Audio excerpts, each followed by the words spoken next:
guys, what's going on? It is Ash here coming at you today in Clash Royale. Today, we're going to rank the top 13 best cards in Clash Royale in terms of consistency. Which cards have always been good, and another way of saying this is which cards are safe to invest your gold in, focus on upgrading, and including in a variety of decks with a couple exceptions. So quickly before we get into the list, the criteria that we're judging all of these cards on today will be 1. Consistency. Have they been viable since the day they were released into the game, and are they viable today? Number 2 is overall utility. How many different types of decks can these cards fit in? Again, are these valuable cards to invest in that will last you a long time in the game, even if you switch archetypes or decks that you're playing? Again, with a couple exceptions for win conditions. And third, the overall value over replacement cards, meaning how easy are these cards to replace, or if you flip that equation,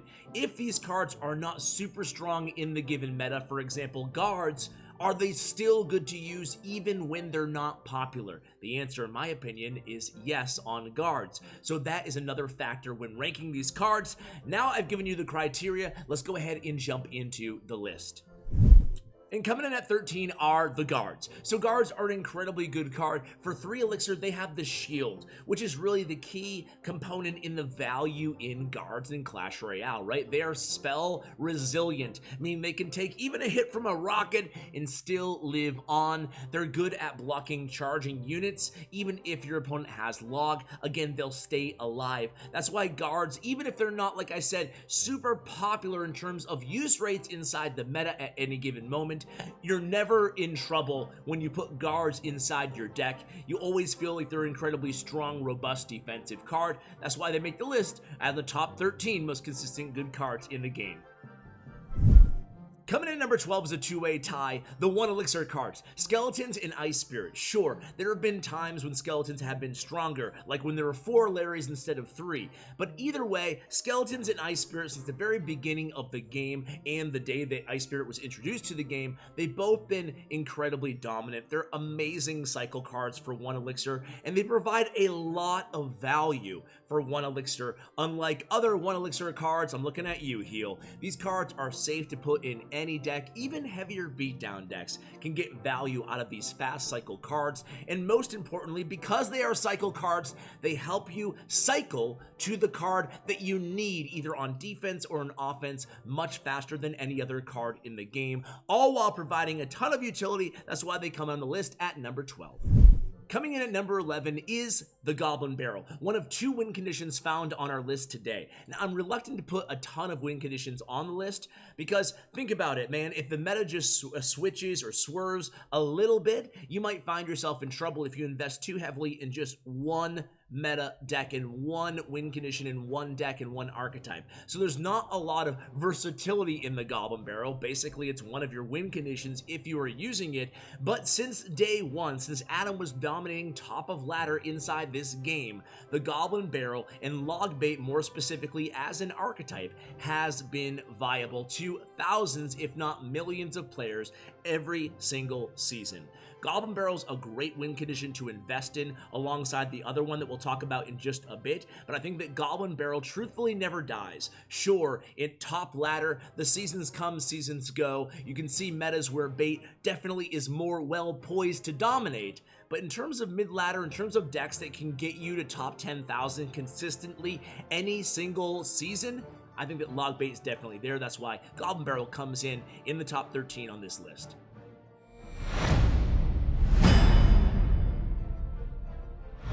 Coming in at number 10 is bats. Bats are just really amazing. I think that bats are underrated. For 2 elixir, they put out a ton of DPS. They can chop down a giant. They can chop down a P.E.K.K.A. when played at the bridge. And hey, even if your opponent does have that zap in hand, it's a 2-for-2 trade. And a lot of times, a lot of decks with bats are meant to bait out your opponent's zap. So either way, they get the job done. They have to be responded to. You guys have seen what bats can do with a miner on a tower. They can take the tower down. They do a ton of damage. For 2 elixir, they have to be answered to, and I feel like they're strong in every single meta regardless. They're a great support card. They're a great cycle card. That's why they come in at number 10 on the list.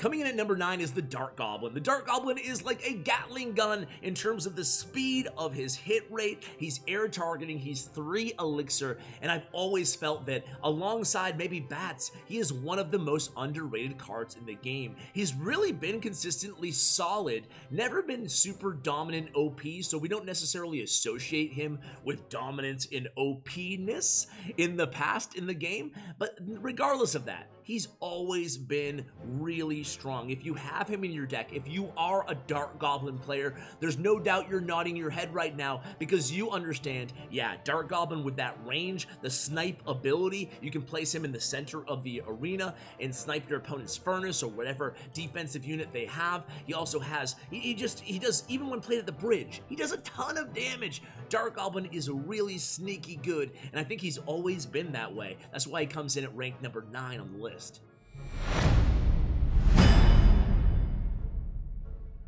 Next on the list is our second spell, it's Zap. Zap is super good even inside metas where Snowball overshadows it, or Log, or Barbarian Barrel, by the way, not including any legendaries on the list today because I want to make these cards you guys can invest in, and sadly it's very difficult to decide to one day just farm up legendary cards, so we're going to keep the legendaries out. That's why Zap will make the list and Log won't, okay? So Zap, even when Snowball's popular inside the meta, even when Bar Barrel's popular inside the meta, you can get away with Zap and oftentimes even have the small spell advantage over those Snowballs because of the instant reaction and the reset ability of the Zap, making it an absolute staple in the game since day one. Zap is a great card and has always been a great card. That's why it comes in at number 8.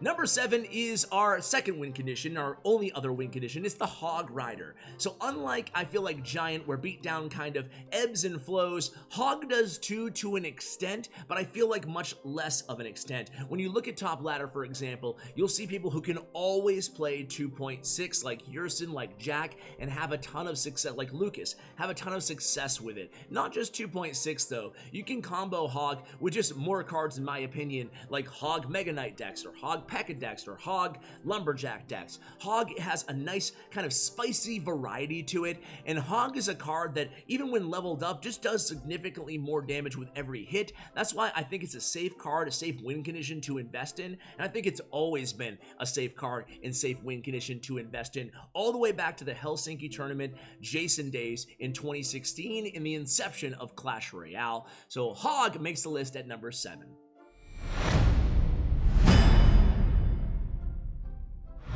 Coming in at number 6 are Archers. So Archers are one of those just slow and steady warriors of Clash Royale. These range air targeting units that you can split behind your King Tower almost always provide value. Even out of a big spell bait, you can place them same lane, bait out that fireball maybe, bait out that poison, get a +1 elixir advantage, and then be able to play other cards that you have more utility, more value off of now that the opponent doesn't have their big spell in hand.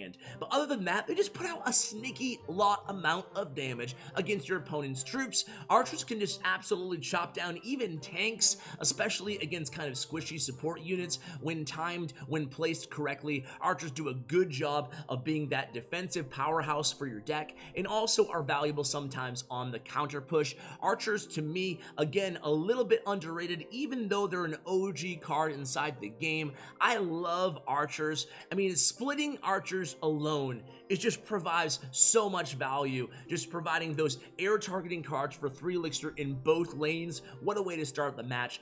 There's no doubt that Archers are in a lot of the classic decks inside the game, such as 2.9 Expo. That's why they make the list at number 6.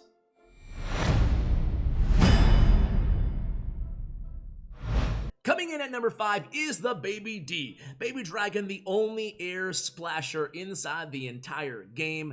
It's just value over replacement is a 10 out of 10, right? I mean, there's nothing else that does what Baby Dragon does, has incredible synergy with other cards. That splash damage and that HP make it a force to be reckoned with inside the arena. What else is there to say about the Baby Dragon? It's solid. It's always been solid. Even despite the recent nerf to the Baby Dragon, it's still one of the best cards inside the game. Again, serving such a niche inside the game that no other card does. Air targeting, air card that does splash damage. That's why it makes the top 5 of our list, coming in at number 5.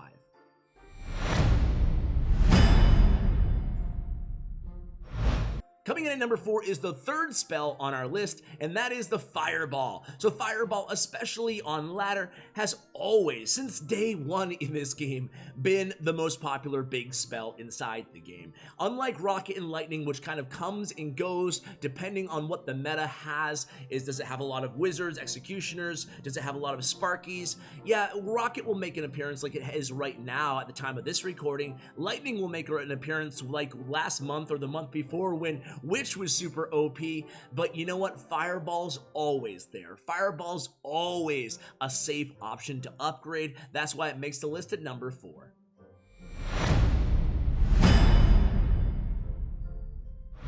Coming in at number 3 is one of my favorite cards inside the game. It is the Ice Golem. For 2 elixir, you get that glass tank who can kite units to the other side of the arena. For 2 elixir, that's incredibly valuable. Not only that, but it's one of the best and most underrated combo cards inside the game. You can combine your dying death damage of the Ice Golem with a zap and take out even a minion horde or minions. You can do a lot of things with the death damage of the Ice Golem, the kite ability of the Ice Golem, and his versatility is really second to none. You can use him as a mini tank, you can use him to juke out other cards, to apply pressure, you can use him to buy you time on defense, you can use him as a tank for a graveyard.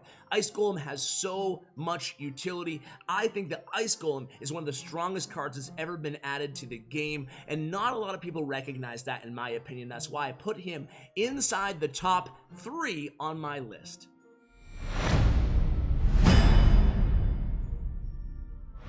Coming in at number 2, can you guys guess number 2 and number 1? It's difficult. This list was one of the most difficult ones that I've ever done. There's so many great cards in the game. But at number 2, I'm putting Skarmy, Skeleton Army.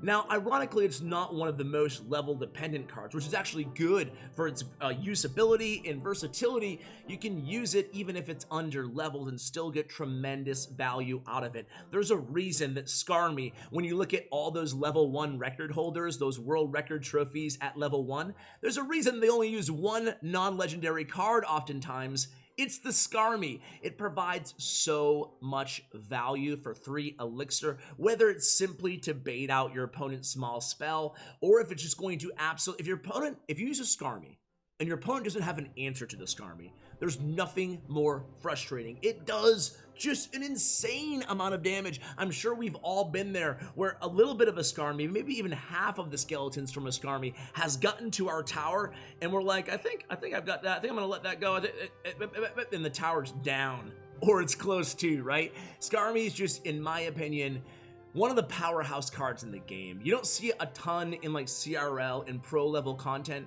but you see it an absolute ton on mid ladder because it's not level dependent and it just has a ton of value, even if you're not capitalizing on every single skeleton doing maximum DPS. It's just one of those cards you can split if you have nothing else to play for 3 elixir and your opponent has to deal with a bunch of skeletons, to which you can combo with an offensive push in either lane. It's just a really, really solid card, and I would never feel bad about having Skeleton Army in my deck no matter what archetype I'm playing, because that card just consistently gives you great value. That's why it makes the list at number 2.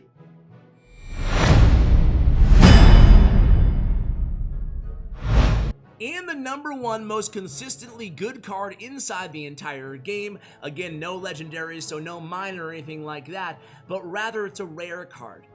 I am a big believer that Musketeer is the all-time best card inside the game in terms of most consistent. You can make maybe a similar argument about Mega Minion, but I just think Musketeer is so much better, you know, especially historically, than cards like Mega Minion. Musketeer for 4 elixir just puts out a ton of damage. You have to use 2 spells to kill her, I mean, unless you have Lightning or Rocket, but out of the most popular spells, you have to use Log plus Fireball, assuming you have her leveled up, of course. But you know, that range attacker who just puts out a ton of damage. She's a classic staple in so many popular decks. I feel like just like Skarmy, no matter what deck you're playing, even if it's an unorthodox combination such as Musketeer in a Golem deck, not something you see every day certainly, but you can get by with it because Musketeer is so incredibly strong in my opinion. In terms of point damage, there's really nobody better inside the game in my opinion than the Musketeer. Not only that, but if you're a free-to-play player, you don't have other legendary or epic cards maxed out, such as maybe Executioner, such as perhaps E-Wiz or Ice-Wiz, you can really, she can kind of fill in for any of those cards inside a deck. So maybe you see a pro playing in CRL with a deck that has a max E-Wiz, you don't even have a max E-Wiz, maybe you don't even have an E-Wiz at all, you can always sub in the Musketeer, and in some cases get more value out of that Musketeer than you could the legendary card. Between her damage, her HP, and her overall versatility, I do think that Musketeer is the strongest card consistently in the history of Clash Royale. So guys, what do you think about my list? Which card did I forget? And make sure you let me know which card you would take out to put in the card that I forgot, because there's a lot of good cards, and this list was very difficult to make. And guys, of course, as always, let me know which list you want to see next on the channel. What do you want me to see me rank? Let me know in the comments below. Huge shout out to Clash Royale and to Bren Chong, my YouTube partners. Check out their information in the description below. Thank you for watching, and as always, take care, guys. Oftentimes you can get opposite lane pushing counterattack value. Oof. Redo. Make the list at the top 13 most consistent good cards in the game. I'm reluctant to put too many win conditions on this list, and the reason being, truthfully, is you know they do tend to go with the meta. Number 11. The reset ability of Zap makes it just an absolute,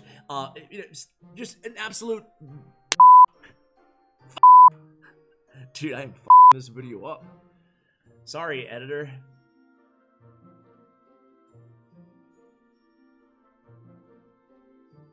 A staple, an absolute staple.